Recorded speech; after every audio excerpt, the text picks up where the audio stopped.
महकमा औकाफ मजहबी अमूर के सेक्रेटरी पंजाब डॉक्टर एहसान भुट्टा प्रोग्राम अवाम की पुकार रज़ा चौधरी और मोइनुल हक अलवी के साथ इंटरव्यू देते हुए। जी रज़ा।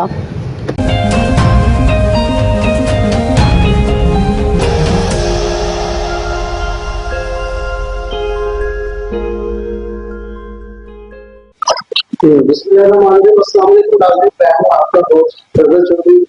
जैसा कि आप देख रहे हैं मेरा प्रोग्राम अवाम की पुकार रज़ा चौधरी के साथ मैं आज आप लोगों के जज्बात की तर्जुमानी करते हुए एक मौजूद के साथ हाजिर करूंगा।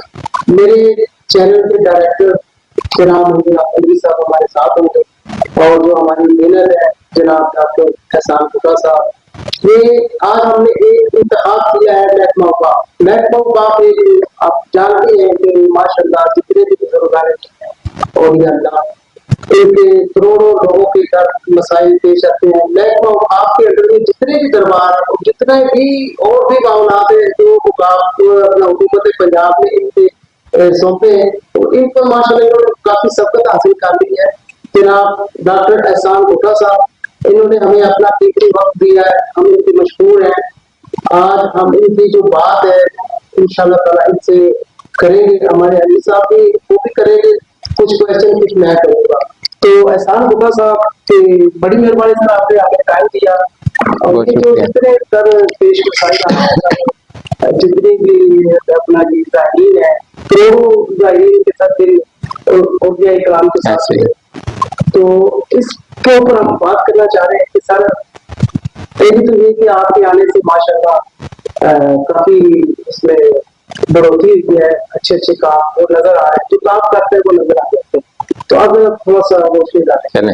बहुत शुक्रिया जी, आप दोनों दोस्तों के आने का शुक्रिया आपका। माशाल्लाह हमेशा पॉजिटिव ही आपने इमेज दिखाया है। मुश्किलात जरूर होती है काम करने में, लेकिन अल्लाह मदद करे और आप दोस्त हों कि पॉजिटिव रिस्पांस हो तो मदद होती है। अच्छा, ये औकाफ में रिलीजियस डिपार्टमेंट के दो पार्ट्स हैं।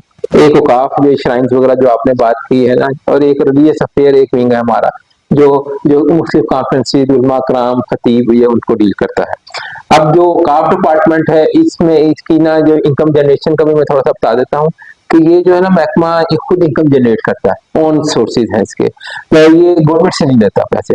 ठीक है, तो ये मतलब तीन तरीके की इसकी इनकम होती है। एक इनकम इनकी होती है जो एग्रीकल्चर लैंड है उसको लीज पे दिया हुआ, उससे पैसे आते हैं तो वो होता है। तो तकरीबन को 74,576 एकड़ जमीन है पूरे पंजाब के अंदर। उसमें से 45,000 एकड़ जो है वो तो है आपकी जो है एग्रीकल्चर जो लैंड इसमें हो सकती है। बाकी 30 एकड़ जो है 1000 एकड़ जो है वो बंजर है, तो उसमें लैंड नहीं और वो कुछ काश्तकारी नहीं हो सकती। दूसरा जो इनका एस्पेक्ट होता है, ये तकरीबन 20 से 25% जो है ना हमारी टोटल इनकम जो है ये एग्रीकल्चर लैंड से लीज आती है।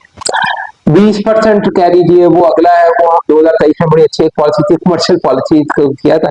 तो ये कमर्शियल ही है जिसमें मार्की या 30 पहले तो 3 साल की हुआ करती थी, 5 साल की उसको एक्सटेंड कर लेते थे। अब जो इसकी इनकम है ये जो कमर्शियल पॉलिसी 2023 के तहत अभी 30 साल तक हम कर सकते हैं। उसके जो मैं तो नहीं था उस वक्त, लेकिन उस वक्त जो समझ आई तो ये थी, जो डिस्कशन हुई कि अगर आप कोई अच्छा इन्वेस्टर लाना चाहते हैं, बड़ा जो कोई होटल बना ले या कोई मार्केट लगाना चाहिए, पेट्रोल पंप लगाना चाहिए, तो लॉन्ग टर्म इन्वेस्टमेंट करना चाहता है, तो इस वजह से इन्होंने फिर गवर्नमेंट से अप्रूवल लेके जो है ना लीज को पॉलिसी जो कमर्शियल की है वो 30 साल तक कर ली है। तो 25% कह लीजिए वो हमारे इन कमर्शियल प्रॉपर्टी से आता है। तो टोटल 50% ये है, बाकी 50% जो है ना लगभग हमारा गले जो श्राइन्स है जिसपे लोग अकीदत क्या जाते हैं, मनते मानते हैं, तो अपने गले के अंदर वो कोई ना कोई जो चाहते हैं वो दे देते हैं। तो इससे हमारा ये 3 किस्म की इनकम जनरेशन है जो अकाउंट डिपार्टमेंट के पास आती है। एक तो ये हो गया, ये अब आ जाते हैं हमारे पास कितने हैं मदारिस कितने हैं, या हमारे पास वो जो मसाजिद कितनी है, या ये जो हमारी जो श्राइन्स है ये कितने हैं। 480 के करीब छोटे बड़े जो बड़े श्राइन वो है ना हमारे, उसमें 16 जो है गोल्डन श्राइन्स कहा जाता है, जिसमें दादा दरबार है, मियाँ पाकपतन का है, गंज बख्श साहब का, तो बुले शाह साहब का है कसूर में, ये शेखुपुरा में आपका वारिस शाह साहब का है, बाकी लाहौर के बीबी पाक दामन है, हजरत मियाँ मीर है, बहुत बड़े बड़े श्राइन्स है, उच्च शरीफ है, मुल्तान की श्राइन सारे जानते हैं। तो ये सारे श्राइन्स बड़े छोटे मिलाकर ये 480 के करीब है जो हमारा अकाउंट डिपार्टमेंट डील करता है।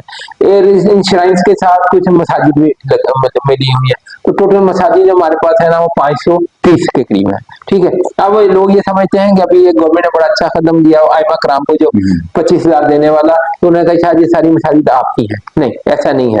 ये टोटल पूरे पंजाब के अंदर ना 70,000 से ज्यादा मसाजिद है, तो हमारे पास 520 या 530 है। बाकी जो कोई मसाजिद किसी उसकी नेट में नहीं थी, तो गवर्नमेंट ने एक बड़ा अच्छा फैसला किया, तो सीएम साहबा ने एक स्कीम बनाई और आजादिया जो है 25,000 देना शुरू किया होम डिपार्टमेंट और हम मिल के उसको कर रहे हैं। और हमारे जो मिनिस्टर्स SCCLO हैं के लॉ के, हमारे खादर साहब वो उसको हेड करते हैं, तो ये बड़े तरीके से एक हमने ये किया है। अच्छा, ये हमारा है टोटल श्राइन वाला। बाकी जो है ना, ये सब मैंने बताया, डिस्ट्रिक्ट उलमा होते हैं, खतीब होते हैं, मसाजिद में आइमा कराम होते हैं, वो डील करता है हमारे महकमे के अंडर ही, लेकिन वो डील करता है। इसमें कुरान बोर्ड भी है हमारे पास, जो कुरान पाक जो खताती करते हैं या कोई अप्रूवल लेने के लिए आते हैं या वर्क फट जाते हैं, तो उसको कैसे आपने महफूज करना है, वो कुरान बोर्ड एक हमारा टाइप डिपार्टमेंट है, वो इसको डील करता है। इस तरह आपने देखा होगा हमारा जो MPDD के साथ एक बहुत शानदार बिल्डिंग बनी हुई है, जिसको वो जो दिया था वो उस वक्त यूनिवर्सिटी का नाम दिया गया था, लेकिन वो किसी भी वजह की वजह से नहीं चल सकी, लेकिन हमने एटलीस्ट उसको फंक्शनल कर दिया, पहले वो फंक्शनल नहीं था। चौथा जो हमारा डिपार्टमेंट है, डिपार्टमेंट है वो अब तो वैसे है उसमें चला गया, हेल्थ डिपार्टमेंट है, वो हमारा दादा दरबार हॉस्पिटल है। ठीक है, दादा दरबार के शायद के साथ ही है हमारा वो है दादा दरबार हॉस्पिटल, वो हमारे पास है। एम्प्लॉइज हमारे पास हमारे हैं, तनख्वाह वगैरह यहाँ से देते हैं, लेकिन जो मैनेजमेंट है वो शायद जो है हेल्थ डिपार्टमेंट प्राइमरी को दी गई है 2024 में, उसको भी हमने रिक्वेस्ट की है कि वो हमें वापस कर दें। तो दादा दरबार अस्पताल के साथ नाम जब मुंसलिक है तो यार उसकी जिम्मेदारी मैं समझता हूँ हमारी है। तो वो अभी मैं बड़ा अफसोस हुआ जब मैं 3 महीने हुए यहाँ आए हुए, मैंने विजिट किया पहले दिन, तो वहां पे ना यार एक मेडिकल वार्ड बंद पड़ा हुआ था 2 सालों से। मैंने कहा ये क्यों बंद पड़ा है, तो जब ये प्राइमरी हेल्थ के पास गया ना, तो उन्होंने कहा कि यहाँ पे नार्कोटिक्स और इस तरह के बड़े लोग होते हैं, तो नार्कोटिक्स सेल बना देते हैं। वो उस जमाने में कोशिश की गई, उन्होंने आते ही खिड़कियां तोड़ दी, दरवाजे तोड़ दिए, टाइलें उतार दी कि हम रेनोवेट करेंगे। वो तोड़ ताड़ के महीने बाद पता नहीं उनको क्या ख्याल है कि जगह कम है, तो कोई और जगह ले। तो वो जब मैं गया, मुझे बड़ा अफसोस हुआ, जो मैं पेशेंट को देखा ना, वो 2 कमरे थे छोटे छोटे, उनमें वो मेडिकल सारे थे। मैंने कहा यार इसको करें, तो हमारा ये एक डायरेक्टरेट, ये एक अच्छी बात है कि हमारे पास एक अपना इंजीनियरिंग विंग भी है जो छोटे छोटे काम वो खुद कर लेता है। तो उनको मैंने 1 महीना लगाया और वो मेडिकल वार्ड हमने दोबारा चला दिया। ये बड़ी मुझे खुशी है कि ये है, मैंने जो सेक्रेटरी प्राइमरी हेल्थ है उनसे रिक्वेस्ट की है, समरी भेजी है, क्योंकि कैबिनेट से अप्रूवल हुआ था, तो हम चाहते हैं कि शायद ये दाता साहब वापस हमारे पास आ जाए, ताकि हम इसको अच्छे तरीके से लेके जाएं और शायद टीचिंग अस्पताल में इसको कन्वर्ट करें। तो ये तो हमारा जरूर है, ये बड़ी अच्छी चीज है वो जहाँ के वो लोगों के लिए, और शदरे से लेके वहां तक आप देखें कोई अस्पताल नहीं है। तो एक ये हो गया, तो ये बेसिक मैंने आपको जनरल अपना बता दिया है, जो हमारे डिपार्टमेंट के क्या कौन कौन से सब ग्रुप्स हैं या अटैच डिपार्टमेंट्स हैं। बाकी जो आपकी सवाल है वो कुछ सर, इसमें भी आपने बात की है कि हम लीज पे देंगे जगह अपनी, क्या एडवर्टाइज करेंगे और इसमें इसका जो शफाफ अंदाज होगा उसका देने का, या क्या कोई अप्लाई करेंगे? हाँ, यानी ये देखे ना, गवर्नमेंट द्वारा कोई भी ऐसा काम नहीं कर सकता। एक तो ये बहुत क्लियर है कि वो जो पेपरा रूल के तहत होता है ट्रांसपेरेंट, उसमें एडवर्टीजमेंट वो पेपरा के, अब तो ई-पैड आ गया है, ई-पैड जो इलेक्ट्रॉनिक प्रोक्योरमेंट है उसके ऊपर एडवर्टीजमेंट होती है और फिर हम इश्तेहार भी देते हैं। अब तो लाजमी हमने किया भी है। अच्छा, इसमें जो सबसे इम्पोर्टेंट चीज है ना, वो देखें हम सॉरी, इसी से मुतल्लिक़ का एक और सवाल ले लें कि आपकी बहुत सारी लैंड ऐसी है जो, क्योंकि ये वक्फ अराजी है ना ये सारी, और वक्फ पे आप कोई कॉलोनी वगैरह तो बना नहीं सकते। ऐसे ही है, और आपने अपने मुलाजमीन को कॉलोनी बनाकर दी है पहले पिछले अदवार में, और इसके साथ साथ जो किराया है वो बहुत कम है, जो ले रहा है। बिल्कुल ठीक। तो इसमें हम समझते हैं कि जो आपको आमदन उनसे आनी चाहिए उस जगह से वो नहीं आ रही। बिल्कुल। और सेकंडली बहुत सारी जमीनें ऐसी हैं जिसपे कब्जा किया हुआ है, तो इस बारे में आप क्या? ये आप, मैं इसी साइड पे आ रहा था, अच्छा कि आपने निशानदेही कर दी। देखिए ये 2019 तक ना ये जो एग्रीकल्चर लैंड थी ना, वो तो 100-200 रुपए, दुकाना भी 400-500 रुपए से चढ़ी हुई थी। ठीक है, जो सबसे इम्पोर्टेंट चीज डिपार्टमेंट से पूछे हैं तो उनको ये भी नहीं पता था कि हमारी किस जगह पे कितनी लैंड है, कौन सी किस तरह की लैंड है। तो ये डिजिटाइजेशन बहुत जरूरी है। तमाम दुनिया आप देखें, PRA हमारा बना है, रेवेन्यू अथॉरिटी बनी है, या सब कुछ कंप्यूटराइज कर दिया है आपके लैपटॉप के ऊपर या इसके ऊपर डैशबोर्ड बना हो। तो वो हमने एक स्कीम गवर्नमेंट ऑफ पंजाब से रिक्वेस्ट की थी, उन्होंने हमें अप्रूवल दे दिया और हमने 80% कर लिया डिजिटाइज पूरे पंजाब की लैंड। अब फर्ज करें जो आपने बात की है ना कि यार ये 1000 रुपया उसकी लीज मनी इन्होंने साल का ठेका दे दिया है, क्योंकि उसकी वैल्यू तो बनती थी 10,000, मैं एग्जांपल दे रहा हूँ। तो वो कैसे पता चलना था, वो ये पता चलना था गूगल कोऑर्डिनेट्स के साथ आपने कौन सी लैंड है, इसका जॉइनिंग क्या उसका रेट है, साथ में नहरी पानी लगता है कि नहीं लगता, बंजर है कि नहीं है, और जो जॉइनिंग है उसको वो आपने मैंने उस जो हम कंप्यूटराइज कर रहे हैं वो सारा मैथड हमने उसमें डाला है पीआईटीबी और अर्बन यूनिट के साथ मिलके। तो ये अगर मैं समझता हूँ ये हमारा अप्रैल तो उन्होंने वैसे कहा था, लेकिन शायद जून तक भी हम ये मुकम्मल कर लें तो इन फ्यूचर हमें बहुत बेनिफिट होगा इसका हर साल की लीजेज को कराने के लिए। तो जिन लोगों ने कब्जा किया उसके बारे में क्या? हाँ, ये जो किराया दे ही रहे तो दे ना, थोड़ा सा बिल्कुल ही दे रहे। बिल्कुल, इसमें ना हमारे कोई 8,200 से ज्यादा एकड़ है, इस पे कब्जा है। वो कब्जा कैसे है, वो ज्यादातर जो है ना वो स्टेट लिए हुए स्टेटस को है।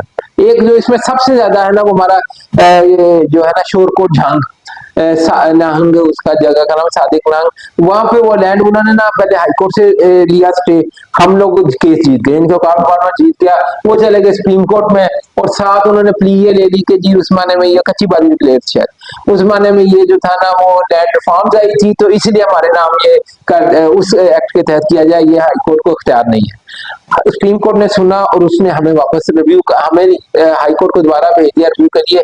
उसमें ना 6,200 एकड़ लैंड वो वाली, बाकी 2,000 एकड़ दूसरी है, और छोटे छोटे स्टेप, बाकी ये आपकी बात बिल्कुल ठीक है, कब्जे हुए हुए हैं। नहीं, मैं रेजिडेंशियल जो है दरबारों के साथ कोई जगह पड़ी हुई है, लोगों ने घर बना लिए हुए हैं और किराया भी दे रहे, तो उसके बारे में आप कुछ कर रहे हैं? हाँ जी, हाँ जी, ये देखें, ये गवर्नमेंट ऑफ पंजाब की बड़ी इंपॉर्टेंट है, सीएम साहब का और चीफ सेक्रेटरी साहब का भी बड़ा इसमें है कि इंक्रोचमेंट को खत्म करें। अब ना इससे पहले जो हमारे एडमिनिस्ट्रेटर या जेडी साहब होते हैं ना, दोनों एडमिनिस्ट्रेटर या मैनेजर, उनके पास कोई इख्तियार नहीं था। अच्छा, ये ठीक है, वो कानूनी तौर पे लिख देते एफआईआर के लिए पुलिस को। अब जब से पेरा आई है ना, पीरा बनी है, गवर्नमेंट ने बुलाई है एनफोर्समेंट रेगुलेटरी अथॉरिटी, जो एनफोर्समेंट करती है, और डीसी के पास इख्तियार आ गया है। मैंने ये सारा डाटा जो आपने बात की है हमने कलेक्ट किया हुआ है, मैंने तमाम डीसी को रिटर्न रिक्वेस्ट करके ना साथ लैंड की, और अपने मैनेजर या जेडे को कहा कि भाई तुम जाओ डीसी के पास, बताओ ये कब्जा किया हुआ तो खाली कराओ।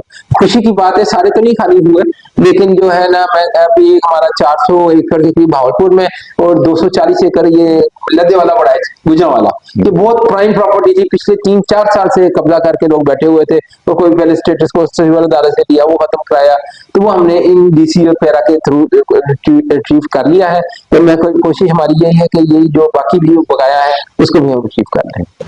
तो सर ये आज तक पहले तो काम पता लगा वो भी थोड़ा है, लेकिन अब तो ये है कि चांस के थोड़ा सा किराया बढ़ाया जाए ताकि वो काम मार्केट रेट के मुताबिक।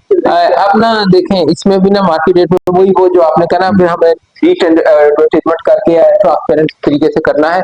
ये जो मैं इसमें से आपको ना पिछले 3 साल का थोड़ा सा जरूर बता सकता हूँ कि ना 2022 में जब ये इन्होंने किराए रिवाइज किए थे ना, तो इस वक्त इनकी इनकम आती थी 400 मिलियन इन किरायों से, ठीक है। वो 2023-24 में होगी 628 मिलियन, 24-25 में होगी 740, और ये पिछले साल का इस साल का जो टारगेट है वो 8 से 70 मिलियन का है कि हमने इनसे लेना है। लेकिन मैं समझता हूँ 2000 मिलियन से भी ज्यादा जा सकती है अगर हम इसको रिवाइज करके वो जो डिजिटाइज और कंप्यूटराइज मैकेनिज्म के साथ हम करें, तो ये सबसे इम्पोर्टेंट है ट्रांसपेरेंट इश्तेहार देना, ताकि लोगों को पता चले, वो इश्तेहार पता नहीं जाता है कि आम बंदों को पता भी नहीं चलता और अंदर ही अंदर हो जाए। तो मैं समझता हूँ कि ये 3-4 हमारे हैं जिसके ऊपर हमने फोकस किया हुआ है। उसके मुताबिक सर जी जी जी जी, तो उसके हवाले से कुछ दाता दरबार जो है आप सारे जानते हैं, सबसे बड़ा श्राइन है, और हमारी गवर्नमेंट ऑफ पंजाब, सीएम साहब और डिप्टी प्राइम मिनिस्टर साहब ने इस पर बड़ा फोकस किया, हमें एक मेगा एक्सटेंशन प्रोजेक्ट अप्रूवल करके दिया है। थोड़ा सा मैं प्रोजेक्ट का बता देता हूँ, फिर उसके ऊपर आ जाते हैं। प्रोजेक्ट के ना 3 कंपोनेंट है, ये 6.3 बिलियन का है, मेगा प्रोजेक्ट है, जो हम टीपा एलडीए के साथ मिलके और सीएनडब्ल्यू के साथ मिलके, और नेस्पाक उसका कंसल्टेंट है। अच्छा, ये ना प्रोजेक्ट जो आपको याद होगा, ये नेस्पाक है, इन्होंने पिछले साल 1.5 साल से शुरू की थी, डिजाइन कर लिया, तो दरमियान में वो आपको एक है लहर project, Lahore revival of heritage project आया, तो उन्होंने ना भाटी गेट रिहेबिलिटेशन और इस तरह के पुराने बाजारों, जिसमें नासिर बाग भी है, जिसमें नीला गुंबद भी है, तो उस प्रोजेक्ट के अंदर ना जब उन्होंने वो भाटी गेट का वो रिहेबिलिटेशन करने की सड़क की शुरू की ना, तो उसको हमारे साथ डबटेल कर दिया। तो ये टीपा हमारा बार वाला काम टीपा ही कर रहा है, तो वो लगा ऐसे हुआ था, वाकया हुआ था, आप सारे जानते हैं, खातून और बच्ची का, तो लोगों ने समझा कि शायद हमारे प्रोजेक्ट का है, वो ऐसा नहीं था, वो उस वाले प्रोजेक्ट का हुआ। अच्छा, अब ना हुआ ये कि जो बाहर वाला पोर्शन है ना, उसको हम प्यादा बनाना है, डबल रोड जा रही है करबले गामे शाह से, जो दुकानों वाली साइड लेफ्ट वाली है वो डीप पैसेज वे यानी कि पेडिस्ट्रियन वे टफ टाइल वगैरह लगा के उसमें गाड़ियां वगैरह कोई नहीं चलेगी। ये सर डॉक्टर दरबार सिंह इससे पहले हाँ जी, इसका 3 कंपोनेंट हमने इसलिए बनाए हैं। जो बाहर वाला पोर्शन है वो हमने 31 मार्च को मुकम्मल करना है इस वक्त। ये मैंने जब आया हूँ और मेरा पहली टॉप प्रायोरिटी मेरा यही था डॉक्टर दरबार की एक्सटेंशन। जितने इश्यूज आए काफी सारे इश्यूज थे, हम मौके पे मैं हर